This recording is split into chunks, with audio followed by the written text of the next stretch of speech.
Buenas tardes ya, hora canaria, a todas y a todos los presentes.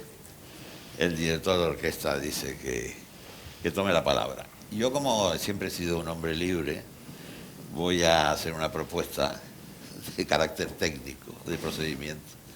Y es que en el coloquio, en la mesa redonda anterior, me sorprendió que no hubiese participación de los asistentes, porque yo quería hablar. Y únicamente sugiero que en el futuro pues se dé voz a los presentes. ¿Por qué? Porque se hizo alguna referencia al tema educativo en relación con el problema del VHS. Y yo creo que es importante la experiencia personal que yo mismo viví. Y luego también felicitar a que hoy en los medios de comunicación, pues una serie como la de Merli Sapere Aude haya abordado la temática con toda naturalidad y con toda corrección, porque eso también es un instrumento que contribuye a que esa estadística, que si mal no recuerdo en Canarias todavía sigue afectando a unos 3.000 ciudadanos y ciudadanas, pues que logre desaparecer. No sé si es el 90 o el 95, si es mejor llegar al 100, mejor será. Y decía que en ese tema educativo una persona, la protección de datos me aconseja y ser riguroso y no dar más aquello que una persona con formación universitaria que trabajaba muy directamente conmigo, pues 15 días antes de suceder lo que desgraciadamente sucedió, estaba afónico en el despacho, me dijo que el día anterior que había subido mi maleta en mi casa, se había cansado al subir, que fue a un hospital y le dijeron que tenía neumonía. Y yo le dije, neumonía, porque estás afónico, tiene que ver la neumonía con afónico. Digo, ¿tú te has hecho análisis del SIDA? Yo, sí, por supuesto que no tengo. A los 15 días estaba muerto. Bien, este dato que es lo que quería aportar antes, que la formación sigue siendo importantísimo, la educación sigue siendo importantísimo, y es el punto final a la mesa anterior, que no nos quedemos reducidos a los protocolos o a una referencia al sistema educativo y punto. Hablamos ahora ya de un hombre que representó mucho para todo el movimiento de la igualdad en nuestro país. Yo lo conocí cuando era estudiante en la Universidad de La Laguna, de la Facultad de Derecho, de aquella época de constitucionalmente democráticos, pero culturalmente reprimidos. Pues nos reuníamos allí en La Laguna, íbamos a tomar copas y se celebraban las fiestas obvias de aquella etapa de la represión, a pesar de la democracia y la Constitución del 78. Hubo que cambiar mucho y en eso creo que Pedro fue el gran protagonista. Muchos han apuntado, gracias con él conocí a representantes importantísimos del LGTB en Madrid, con una librería muy amiga mía, y en continuas ocasiones, una vez recuerdo que le entregaron una condecoración, no sé si era alguna revista gay, que se celebró en Madrid, me invitó y fui allí con él, pese que en ese momento estaba yo de senador, y él siempre no tenía la menor reserva, sobre todo tenía un estilo de llegar a todo el mundo sin agredir a nadie, y esa cualidad en un político creo que es fundamental, ¿no? Porque hay a veces algunos que tienen la política que meter el dedo en el ojo del contrincante y por ahí no se va a buen fin. Y Cerolo era un ejemplo de tolerancia, pero al mismo tiempo de reivindicación. Y en las formas adecuadas. Y eso costó trabajo porque aquí, yo lo he dicho en muchas ocasiones, presumir que el tema de la intolerancia y de la desigualdad por la identidad sexual sea un tema de izquierda o derecha es un gran error, ¿no? Es un tema donde probablemente la tolerancia haya sido mayor en sectores de la derecha que en los propios partidos en las fases iniciales de la democracia. Yo, como director del Colegio Mayor, viví experiencias en La Laguna donde vi perfectamente que la identidad ideológica no servía para nada a la hora de valorar los comportamientos sexuales. Y eso influyó, porque aunque se fueran modificando las leyes, no bastaba, había que cambiar la cultura, había que cambiar la mentalidad, el comportamiento de los compañeros, de los no compañeros, y eso creo que Pedro fue el gran protagonista en esa etapa histórica tan importante, porque ahora he recibido un encargo que van a hacer un documental por encargo del Cabildo de Tenerife, donde una empresa pues como si hace una encuesta de supermercado, me manda un guión de 25 preguntas diciendo qué papel tuvo usted, la modificación de la ley, cuál es la modificación de tal. Digo, pero si en el Consejo de Ministros no se debatió este tema, la última fue la ley del 95, ¿no? Por citar un ejemplo. Es que hay cosas que yo no me quiero apuntar tanto, que no me corresponde. Yo, el protagonista grande fue el movimiento que desemboca en la LGTB, y Pedro al frente de todos, y movilizó no solo a la izquierda, sino que también logró movilizar a la derecha. Yo como senador recuerdo haber contactado una comisión que se estudió, y estamos hablando del año 2000, no estoy hablando del año 1990, del año 2000, se creó una comisión en el Senado para conocer el grado de aplicación de las normas y de la igualdad sexual. Y allí yo conocí a dirigentes homosexuales del Partido Popular de Madrid. Y digo, bueno, las cosas están cambiando y las cosas van por buen camino, pero el empuje siempre y la iniciativa la llevó Pedro. Por eso creo que es muy justo que dediquemos aquí este recuerdo, este agradecimiento. Lamentar que se haya ido, porque no solo era divertido y estar con él era un placer, sino porque tenía una inquietud cultural, siendo hijo de un gran pintor y alcalde de La Laguna, Pedro González, pues es normal que el hijo haya salido con ese mismo afuste y con esas mismas cualidades que tenía el padre. Pero el padre siempre fue comprensivo al respecto. Me acuerdo haberlo hablado en un vuelo entre Tenerife y Gran Canaria, sentados al lado, y Pedro manifestó un respeto y una admiración por el hijo verdaderamente digno de recordar, ¿no? O sea que Pedro siga presente es lo importante, y no en el recuerdo, sino también en la acción. Y ese es mi homenaje y el agradecimiento a mí mismo de haberlo conocido, de haberlo tenido como mi hijo. Bueno, pues muchas gracias por tus palabras, Jerónimo. Bueno, yo me presento, aunque está en el programa, soy Miguel Ángel Fernández y soy el director ejecutivo de la Fundación Pedro Cerolo, ¿no? Tony es el vicepresidente de la Fundación. En primer lugar, bueno, dar las gracias a Laura Darío Jaén por darnos la oportunidad de estar aquí en un espacio y en un lugar donde hemos estado muchas veces y donde hemos tenido la oportunidad de tener grandes amigos, y también me alegra mucho también ver aquí en esta sala a buenos amigos de la Fundación Pedro Cerolo, Teresa, Peri, en fin. Creo que es un día importante, ¿no? Y sobre todo, bueno, en un aula como Darío Jaén, que efectivamente, como decía antes Tony, es una persona con la que tuvimos la oportunidad de tener una relación muy estrecha y de trabajar, ¿no? Bueno, la Fundación Pedro Cerolo se constituye, un poco para ponernos en situación, se constituye el 20 de julio del año 2018, que era el día en el que Pedro Cerolo hubiera cumplido 58 años, 3 años después de su fallecimiento. Y se constituye por parte de, diríamos, un grupo de personas individuales, pero que representan sin duda lo que es, por una parte, el legado personal y familiar, el legado político y el legado activista de Pedro Cerolo. Y estos 19 patronas y patronos fundadores, pues echamos a andar con una idea clara, ¿no? Juan Cruz lo definió muy bien en un artículo en El País cuando se constituyó la Fundación, con una frase que sería el frontispicio del acceso a la Fundación, que sería: para mantener el legado de Pedro Cerolo y extender su activismo igualitario. Esto sería un poco cuál es el objetivo de la Fundación, ¿no? Por un lado, sin duda, mantener su legado, preservar su legado, extender ese legado, darlo a conocer, no solamente el legado de Pedro, sino también lo que supone la memoria de la lucha por los derechos LGTBI en nuestro país. Por lo tanto, podríamos decir que hay un elemento inicial, que es el trabajar por mantener y preservar la memoria, no solo de un activista y un político que es sin duda clave en la consecución de los derechos LGTBI en nuestro país, sino también de otros muchos que antes de él y antes de nosotros, que también somos activistas, nos precedieron, y que sin duda también gracias a ellos pudimos alcanzar la igualdad, y seguimos por alcanzar todavía algunas cotas de igualdad que todavía falta por conseguir, ¿no?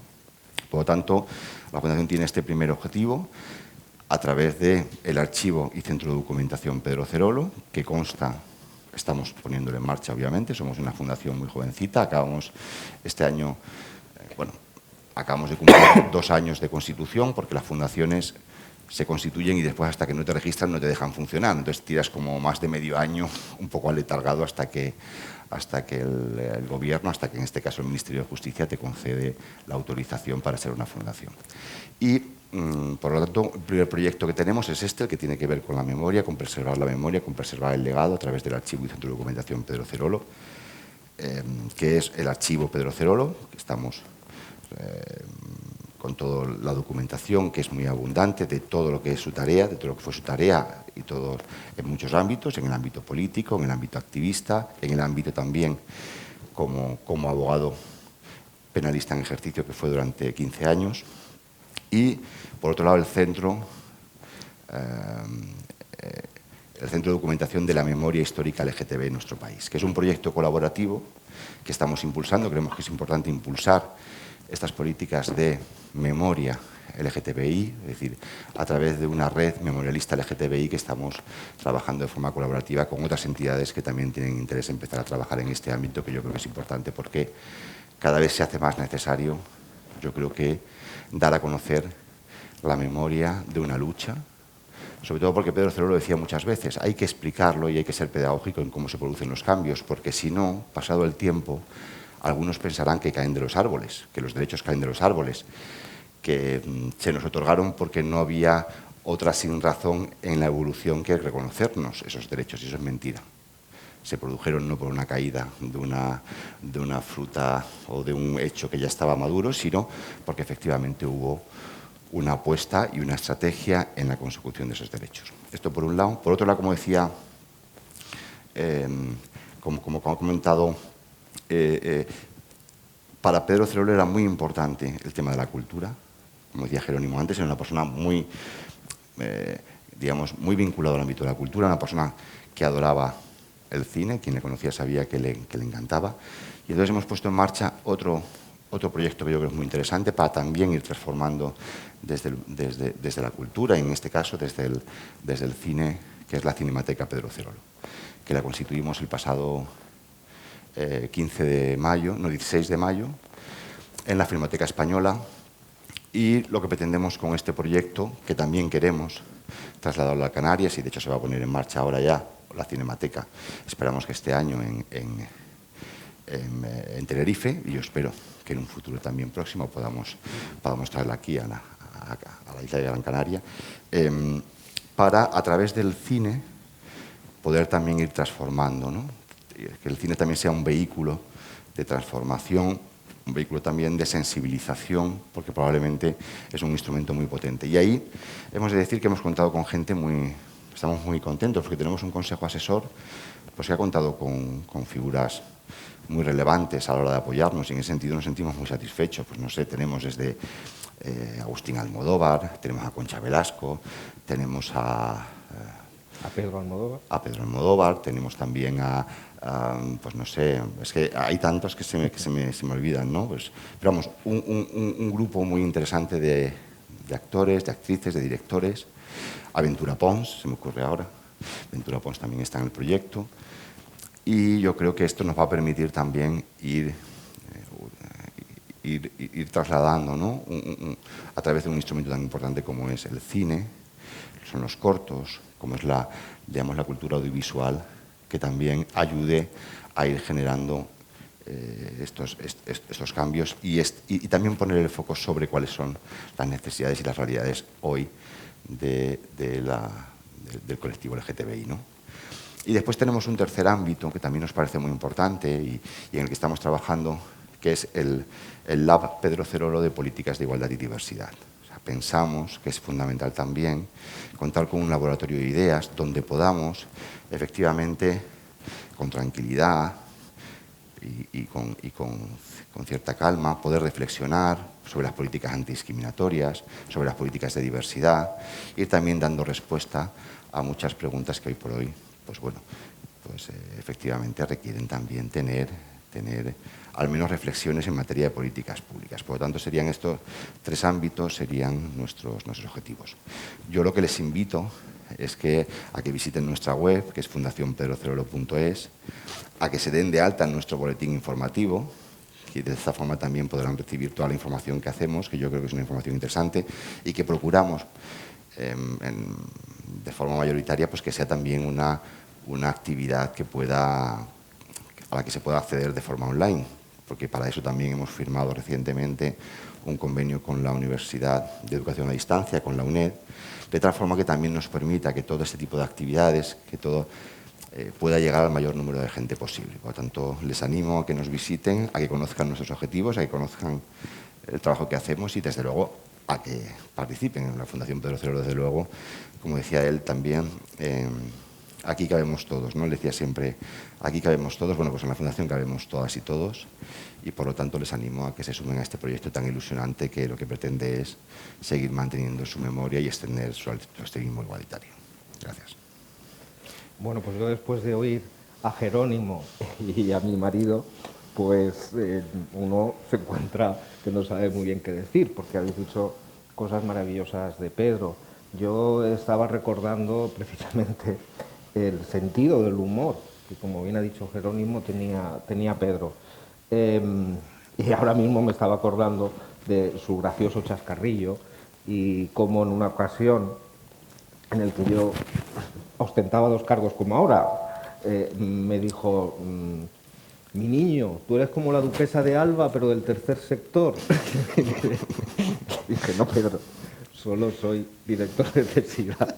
En ese momento no era vicepresidente de la Fundación, era de otra organización. Pedro Cerolo, y tirando del hilo de lo que habéis ido diciendo, desde luego que yo creo que va a destacar siempre, y por eso en la Fundación Pedro Cerolo queremos mantener ese legado, por algo muy importante. Y es que creó una nueva forma, seguramente recogió el testigo de otras personas, de otros hombres y de otras mujeres, una forma de hacer política diferente, que precisamente se echa mucho de menos ahora, donde hay tanta crispación, ¿no? Él decía aquello tan bonito de tenemos que hacer el socialismo afectivo, para visibilizar la necesidad de que en la política también hubiese esa parte de compartir, de generosidad, de valentía, pero nunca faltando al respeto a la persona. Muchas veces sabéis que pasa dentro del mismo partido, de cualquier partido, y no solo a las personas del mismo partido sin tratarlas bien, sino al que teníamos enfrente. Y yo creo que eso lo hizo muy bien. Lo hizo también en el activismo. En el activismo muchas y muchos lo echamos de menos. Esa capacidad de trabajar siempre desde la generosidad. Yo viví un momento, siendo presidente de la FELGTB, muy duro, que precisamente fue en un orgullo en el que iba a haber una carroza que venía por parte del Estado de Israel, y justo 2 semanas antes de que fuese el orgullo, se atacó a la flotilla de la Libertad. No sé si lo recuerdan, una flotilla en la que acabaron asesinados 7 activistas que iban a llevar medicamentos, alimentos a Palestina. Y decidimos, como forma de protesta, no permitir a esa carroza, que estaba financiada por el Estado de Israel, que acudiese al orgullo. Por supuesto, sí que hicimos todo lo posible para que en la pancarta de cabecera hubiesen representantes de colectivos LGTB de Israel y también palestinos que estaban luchando por los derechos del colectivo LGTB. Todo esto lo cuento porque hubo una parte del colectivo LGTB y de fuera del colectivo LGTB que lo que argumentaban era ¿por qué impedís que salga esta carroza cuando Israel es un Estado que respeta más los derechos del colectivo LGTBI que el Estado palestino, y aquello era cierto. Pero lo que decíamos en ese momento es, cuando uno es defensor de los derechos humanos, es defensor de todos los derechos humanos. Yo no puedo encasillarme y decir, es que como se respetan los derechos de mi colectivo, ya es suficiente, y si se ataca a otro colectivo, me tengo que callar. No, también lo tengo que denunciar, porque dejas de ser defensor de los derechos humanos, y uno no puede ser defensor de los derechos humanos encasillado solo en una población. Esas cosas son las que uno echa de menos, porque en aquel momento los ataques hacia la Federación fueron muy duros, pero yo me siento orgulloso precisamente de haber compartido aquello con Pedro, que estuvo ahí siempre de nuestro lado. Y, y cambiando de tema, no me gustaría que se nos olvidase su pasión por la poesía. No solo el cine, también la poesía. De hecho, mucha gente dice aquello, y es cierto, que Pedro Cerolo era un poeta de la política, porque le daba poesía a la política, al discurso que muchas veces entra raspando, y él siempre lo daba esa poesía a ese discurso que muchas veces es necesario para que hagamos la política desde el corazón. Sí, efectivamente, era un poeta, un poeta de la política, que era lo que le decían algunos, ¿no? Él decía siempre que la poesía es la mejor construcción del ser humano. Pensaba que es la mejor forma de construir el ser humano, y siempre le admiraba. Bueno, creo que, como había dicho, vamos a dar paso, ¿no? Si alguien quiere hacer alguna pregunta, te dejo a ti de director de orquesta. Jerónimo. Anímense. Que decía, ¿cómo ven ahora desde la Fundación la irrupción de un partido de extrema derecha donde su odio visceral por lo distinto, por las mujeres, por el colectivo LGTBI, lo transforma inclusive en el Parlamento, que lo vemos con esas expresiones que suelen utilizar? La Fundación, que ya lo está diciendo Miguel Ángel antes, que lo habían definido como mantenedor o para continuar el legado de Pedro, tanto en el activismo como en todos los ámbitos. ¿Cómo ven la irrupción de un partido de extrema derecha que tanto odio en los discursos que tienen, tanto odio, se analiza, se ve? ¿Cómo lo ve la Fundación, bueno, esa irrupción? Pues lo vemos un poco como lo veía Pedro, porque hay veces que se nos pregunta, ¿no? A veces nos dicen, oye, y en esto Pedro, a ver, Pedro no es una figura política, pero no es una figura política, diríamos, del siglo pasado, es una figura política que lamentablemente nos dejó hace ahora 6 años, pero efectivamente, diríamos, es un político muy próximo, ¿no? Y probablemente muchas de las cosas que aún... Y después era un visionario de la política, también he de decirlo. Es decir, hoy, por eso, buena parte de su discurso político sigue impregnando y sigue siendo un elemento de referencia, no solamente desde el punto de vista del activismo, sino también desde el punto de vista de la política, ¿no? Él decía una frase que yo creo que es fundamental, que él decía: los derechos se conquistan, se disfrutan y se defienden. Y siempre lo dijo y lo reiteró en momentos que probablemente, estamos hablando del 2004, 2005, que era un periodo, efectivamente era un periodo, yo creo que de mucha efervescencia, de mucha ampliación de derechos, porque él era consciente que pensar que alcanzado un derecho nunca se va a perder es una cierta quimera. Una cierta quimera, además, en un proceso y en una evolución donde efectivamente hay fuerzas. Siempre señaló muy claramente las fuerzas conservadoras y las fuerzas reaccionarias. Para ser más exacto, él siempre hablaba de fuerzas reaccionarias, ¿no? Y yo creo que tampoco, quiero decir, él vivió también esa irrupción, porque entre muchas cosas había comportamientos de determinados sectores de la derecha que efectivamente iban más allá de lo que hoy podíamos entender de una idea de conservadora o de derecha, sino que iban más hacia la extrema derecha, ¿no? Y hacia la ultraderecha. Y yo creo que lo que nosotros hacemos es seguir diríamos, aquello que él planteó, ¿no? Que es, hay que defender los derechos.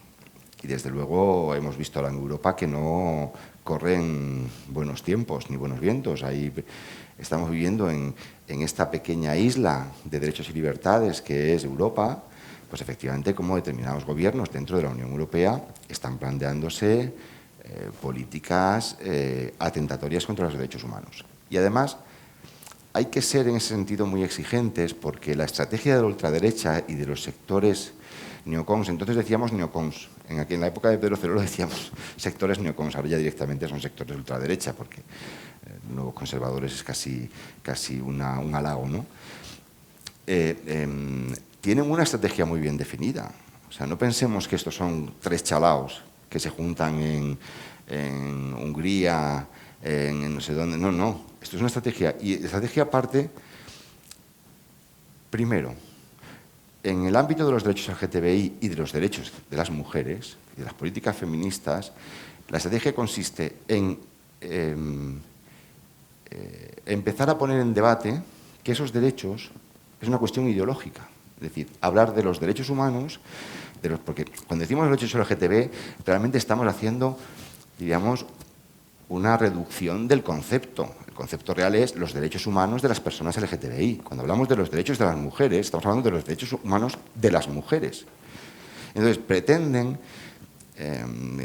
eliminar el concepto de idea de derechos humanos y por lo tanto de protección y de defensa, porque es cierto que ante los derechos humanos solamente cabe su observación, su protección y su defensa, y pretenden llevarlo al debate de lo ideológico. Por eso se han inventado, junto por cierto con los sectores más reaccionarios de la Iglesia Católica, se han inventado este concepto de la ideología de género. O sea, no es un discurso baladí, ¿no? Y en el caso, por decirlo más claro, en el caso de las políticas, en el marco de este aula también es interesante hablar de ello, en el marco de las políticas migratorias o de los migrantes, lo que pretenden es desnaturalizar a la persona migrante y convertirla en algo sin derechos. Y por eso no hablan de menores acompañados, no hablan de personas, de niños y niñas que no tienen... No, hablan de menas. De menas. Porque al hablar de menas lo que hace realmente es despojar de esa humanización y de esos derechos, ¿no? Por lo tanto, yo creo que hay que estar siempre alerta, hay que ser exigentes. Una de las cosas que yo creo que Pedro Cerolo siempre fue, y eso es por lo que quienes tuvimos la oportunidad de trabajar durante tantos años con él, primero en el activismo y después en la política, es que fue siempre muy exigente. Fue muy exigente personalmente, pero fue muy exigente también en todo el entorno, ¿no? A la hora de, como decía Tony, la defensa de los derechos humanos es un elemento de capital importancia y que no se puede subdividir. Es decir, es un todo que conforma un ejercicio de defensa y de protección. Y por lo tanto, pues bueno, preocupados estamos porque es verdad que, bueno, hace 10 años no hubiéramos pensado que un partido de ultraderecha o de extrema derecha podía tener los niveles de representación que tiene ahora y por lo tanto efectivamente esto nos tiene que preocupar, pero lo que tiene que hacer también es animarnos a ser cada día más activistas, a tener cada día un mayor compromiso político y desde luego a seguir luchando como hemos luchado siempre contra determinadas ideas que lo que pretenden es retroceder, retrotraer, hacer que nuestro país y los avances que se han producido en los últimos años vayan hacia una involución, ¿no? Y esto es una realidad y por lo tanto hay que actuar frente a ella. Sí, buenas tardes. Gracias Jerónimo, gracias Tony, gracias Miquel por compartir con nosotros, que sabemos el esfuerzo que hay que hacer para llegar aquí con todo lo que hay estos días de actividades, pero han buscado el hueco y han estado, y eso, muchas gracias desde el aula Darío Jaén. En relación con lo que estás hablando, Miquel, ayer la Corporación de San Bartolomé de Tirajana, en pleno y institucionalmente, todas las fuerzas políticas que componen el pleno de San Bartolomé de Tirajana, todas, elevaron a institucional una moción en relación con lo que está sucediendo en Europa, rechazando lo que sucede en Hungría, rechazando lo que sucede en Polonia y declarando San Bartolomé de Tirajana y su marca turística Maspalomas Costa Canaria un espacio de libertad. No solo porque nos interese en cuestión de economía, porque vivimos del turismo, sino desde el convencimiento de que las sociedades se construyen, la sociedad plural, diversa e inclusiva, de la que hablaba Pedro Cerolo, se construye en paz y armonía cuando las fuerzas políticas todas se ponen de acuerdo y ponen por encima de cualquier punto ideológico en lo que puedas discrepar o no, se ponen de acuerdo en función de la necesidad, de la calidad de vida de la ciudadanía, y la calidad se tiene cuando ejerces tu proyecto de vida sin coacción de ningún tipo. Mi trato con Pedro Cerolo fue en el directo, fue casi en el último momento que coincidimos en Madrid, y me invitó a que fuera a las charlas que daba, recuerdo la de San Blas en Madrid. Y me decía, Peri, métete esto en la cabeza. Tenemos que tener el relato, que decía él, de la construcción de la sociedad que tenemos. Sin relato no vamos a ningún lado. Ante el adversario no vamos a salir nunca ni a pelear con las armas, vamos a salir a pelear con la palabra, que es lo que tenemos. Y entonces creo que la Fundación ha venido un poco a recoger ese espíritu, el espíritu del relato, con aquella frase que se hizo famosa, pero que no quiero que quede en tópico, es en su modelo de sociedad yo no quepo, pero usted en el mío sí cabe. Y yo creo que debemos batallar para que en el modelo de sociedad que proponía Pedro quepamos todos, todas y todas las vocales que se les quieran poner a déjame que añada precisamente, para una pequeña interrupción, pero que me ha venido a la cabeza, algo que también decía Pedro, que precisamente lo que si de verdad queremos vencer, tenemos que vencer convenciendo. Y eso a mí siempre me ha gustado mucho, ¿no? No imponer nuestra verdad, sino hacer esa pedagogía, como él también decía, esa revolución que es una lluvia que no es torrencial, sino que es una lluvia de agua fina que va calando y se va impregnando. Y les lanzo esto para que ustedes ya respondan, agradeciendo que están aquí hoy también presencialmente concejales y concejalas de diferentes fuerzas políticas del Ayuntamiento de San Bartolomé de Tirajana, que el aula lo agradece eternamente, porque queremos continuar, y solo se puede continuar en esta lucha de la sociedad plural, diversa e inclusiva de la que hablaba Pedro, de esta manera, ¿no? Y seguimos, ya les digo, que es lo que necesitamos, luz y relato desde la Fundación. Eso es lo que quería aportar. Bueno, Jerónimo, querías decir algo. Sí, ha habido una referencia sobre el tema de Europa, Hungría, Polonia. Y efectivamente lo básico es que hay que tener conocimiento de la historia, ¿no? Y no mirar siempre la historia como un paso hacia adelante, sino que también en la historia ha habido desgraciadamente pasos atrás. Y el comportamiento de determinadas fuerzas políticas ultraderechas en ese terreno, pues hace que tengamos que estar alerta, ¿no? Hasta el punto que yo plantearía para la Fundación un tema a debatir en el futuro, encargar un debate, casi sería de filosofía del derecho o de ética. Por lo siguiente, sabemos que hay una fuerza ultraderecha aquí en Hungría, en Francia, en muchos sitios, desgraciadamente, en Alemania. Si se supiera que uno de esos militantes, dirigentes de esas fuerzas perseguidoras de la libertad y de la igualdad sexual, se podría delatar públicamente o éticamente no conviene. Es decir, porque yo me lo he planteado respecto a lo que he vivido, y algunos de los presentes también han vivido la etapa franquista. Y en la etapa franquista yo he conocido a dirigentes, incluso ministros franquistas, que eran gay. Y yo no me atrevía a decirle, cambien esto no puede seguir así. Y yo sabía, pues estoy hablando de hechos del año 60. Luego fue ministro en los últimos gobiernos de Franco, además de lo que firmaron las últimas sentencias de muerte. O sea que no hay por dónde cogerlo. Luego resulta que lo trincaron en la cama con el chofer. Pero ya cuando tenía 60 o 70 años. Entonces, estas situaciones que podemos que volver a sufrir, no en el sentido de minoría, sino de estar sufriendo el deterioro de ese derecho humano tan importante, que no es el único, pero que es muy importante, si el ciudadano, las organizaciones están legitimadas éticamente para eso que se ha hecho por parte del movimiento feminista, las Me Too, etcétera, sobre los acosos sexuales, llevar a los medios de comunicación, si eso sería un arma legítima a utilizar por las organizaciones defensoras de la igualdad.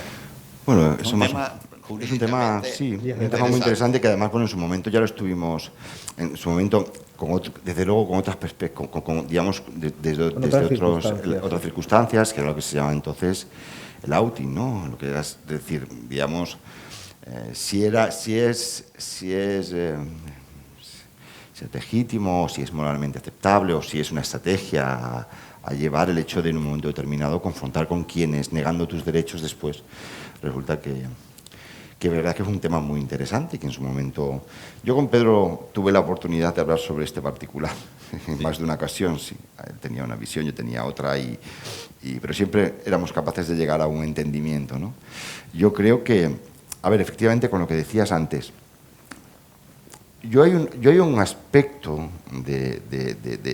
diríamos, del legado de Pedro Cerolo que me parece fundamental, que ya lo he dicho Tony antes, siempre decía, llegamos de la mejor forma que se puede llegar, que es convenciendo. Que yo creo que eso, no lo digo solo en el ámbito LGTBI, lo digo también en otros ámbitos, en otros movimientos, que creo que a veces olvidamos la importancia de la pedagogía social, que para que las conquistas, porque es verdad que tenemos el riesgo de que podamos tener una involución, pero también es cierto que en la medida en que las conquistas se hayan hecho con una pedagogía social, efectivamente, las dificultades se van a poner ante esa involución van a ser mayores. De hecho, por datos relevantes, somos siempre el primero o el segundo país, en función del año y de la encuesta internacionales, que mayor aceptación tiene de la homosexualidad en el mundo.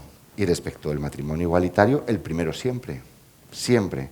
En las encuestas que hacen los centros de investigación internacional americanos, que suelen ser los que tienen capacidad de llegar a un nivel de encuestas tan importantes en una mayoría de países.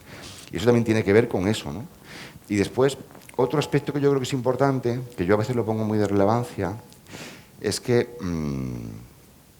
quiero decir, siempre hay que saber, diríamos, hay que trabajar por atraer hacia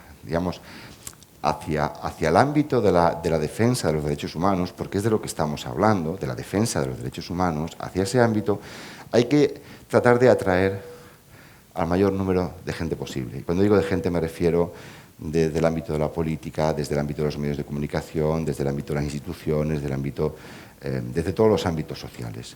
Porque es fundamental, también yo creo, tratar de arrinconar al máximo al integrismo, sea este el integrismo político, sea este el integrismo religioso, sea este el integrismo dogmático. Siempre hay que tratar de aislarlo. Y la mejor forma también es tener esa capacidad de atraer, tener esa capacidad de sumar con todos aquellos con los que compartes una serie de valores y principios. Y por lo tanto yo creo que si somos capaces de ir en esta línea, también seremos capaces de ir construyendo lo que había gente que pensaba que iba a ser imposible, que era construir esa mayoría social en la demanda del matrimonio igualitario. Porque yo cada vez que me entrevistan por ahí, y todavía siguen entrevistándome con el tema de cómo España llegó a donde llegó, yo siempre le hago la radiografía de ese proceso. Fue un proceso de ir sumando y fue un proceso, como bien decía antes Jerónimo, de tener aliados en muchos sitios y en sitios muy diferentes. Y eso nos permitió el éxito, ¿no? Y por lo tanto, esta parte no debemos olvidarla nunca, porque yo creo que es consustancial diríamos, al éxito de las demandas, ¿no? Sí, yo lo completaría con que la Fundación, siguiendo el pensamiento de Pedro, no se olvide nunca del resto del mundo. El resto del mundo no es Turquía o Polonia o Hungría. El resto del mundo son países árabes, el resto del mundo es Cuba, el resto del mundo es Putin, en fin. Porque a veces nos olvidamos y solo pensamos en un mundo reducido y que hay 60 y tantos países que es delito, en fin.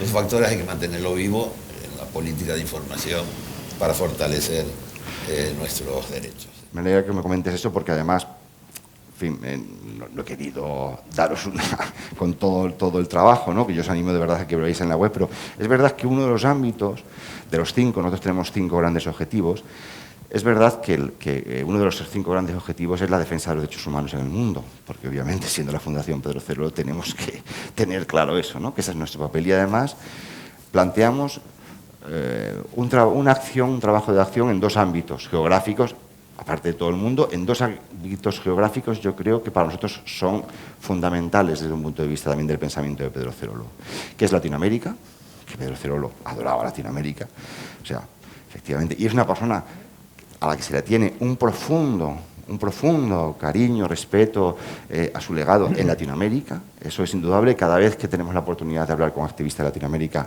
es lo primero que nos recuerdan. Por lo tanto, ese es un eje. Y el segundo eje que nos parece fundamental y que Pedro también pensaba que teníamos que hacer algo es el tema, es África. Porque es el continente que tenemos al lado y porque es un continente donde lamentablemente se producen graves violaciones de los derechos humanos y de los derechos humanos de las personas LGTBI, de los derechos humanos de las mujeres, los derechos humanos de las minorías étnicas, ¿no?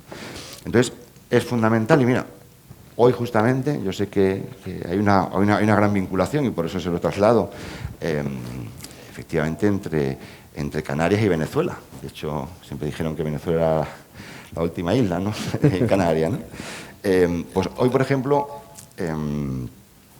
empezamos el primer encuentro diverso con las organizaciones venezolanas, que lo que pretendemos es echar una mano desde la Cinemateca Pedro Cerolo a estas organizaciones a través de las proyecciones de distintas películas, con la participación de distintos directores online, así que les animo, si quieren verla, pueden a través de la web de la Fundación Pedro Cerolo, fundacionpedrocerolo.es, ahí tendrán las direcciones para poder verlo en directo, ¿no? Se llama Encuentro Diverso, y con esto pretendemos también ayudar a las organizaciones venezolanas, donde están en una situación muy complicada, donde el país en sí ya está en una situación muy complicada, y además por este profundo amor, aparte que nació allí, pero por este profundo amor que Pedro Cerolo tenía a Venezuela, vamos a trabajar con ellos. Estamos también trabajando en otras líneas que tienen que ver con el envío de medicamentos. Hay un problema serio con el tema de la medicación en Venezuela. Hay gente que se está muriendo por la falta de antirretrovirales, eso es una realidad, lamentablemente. Y entonces, además de esta ayuda que venimos prestando a través de distintos hospitales, de distintos actores que nos permiten ir poco a poco, también queremos un poco trasladar, ¿no? Y entonces pues van a ser 2 días, hoy y mañana, donde vamos a contar con Ventura Pons y 3 películas que ha ofrecido para poder proyectar en abierto a todo el mundo que quiera participar en el encuentro. Vamos a hacer un estreno del primer capítulo de Veneno, donde vamos a tener a los Javis, que van a poder hablar con ellos desde Venezuela también, y donde van a estar importantes actrices de esto. Entonces, varios cortos, quiero decir, vamos a tratar desde las posibilidades que tenemos y también las posibilidades que tiene el propio país, donde hay unas dificultades, obviamente, de poder hacer ahora en estos momentos algo presencial, pues vamos a trabajar con ellos, porque pretendemos también poner nuestro granito de arena en aquello que queremos que es importante ir cambiando, ¿no? Eso también lo estamos haciendo y queremos hacerlo también a través de distintos proyectos con África, porque nos parece que es fundamental. Tenemos contactos sobre todo con activistas en distintos países africanos con los que queremos colaborar.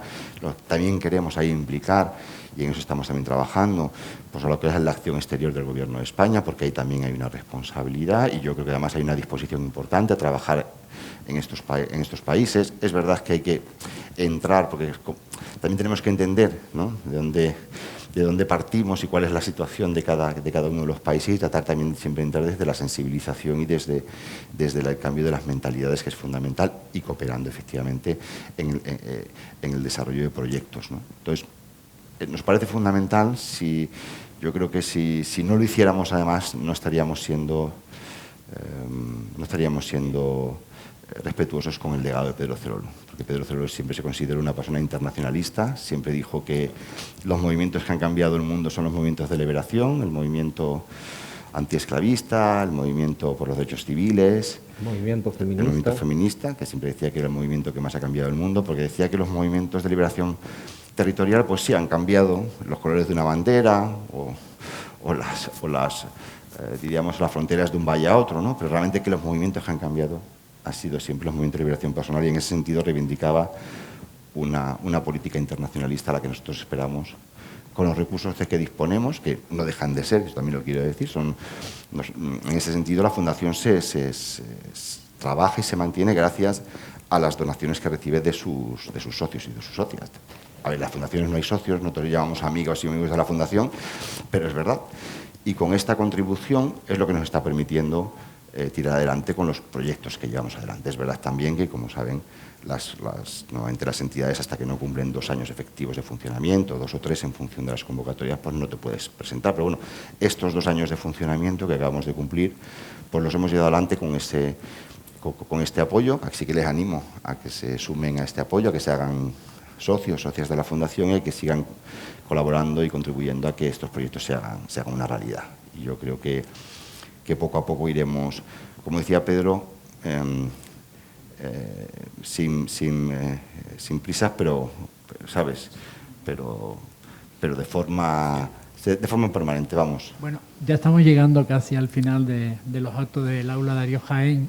Yo quiero agradecer sobre todo a Miguel Ángel y a Tony que nos hayan traído a Gran Canaria, a la Fundación Pedro Cerolo. Creo que ya era tiempo de conocerle.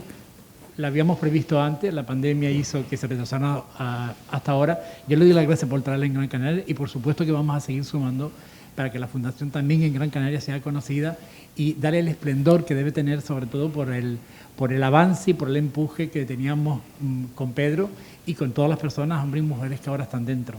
Y sobre todo quiero dar las gracias a quien ha sido el maestro de ceremonia para presentar a la Fundación Pedro Cerolo, a Jerónimo Saavedra. Yo creo que es un gran baluarte de la política, canario, gran canario, y que hayas estado aquí hoy presentando a la Fundación Pedro Cerolo, creo que para los hombres y mujeres de esta isla ha sido todo un orgullo. Yo le doy las gracias a los 3 por estar ahí y nosotros vamos a pasar a la clausura del Aula Darío Jaén. Gracias a los 3 y seguimos. Gracias a vosotros.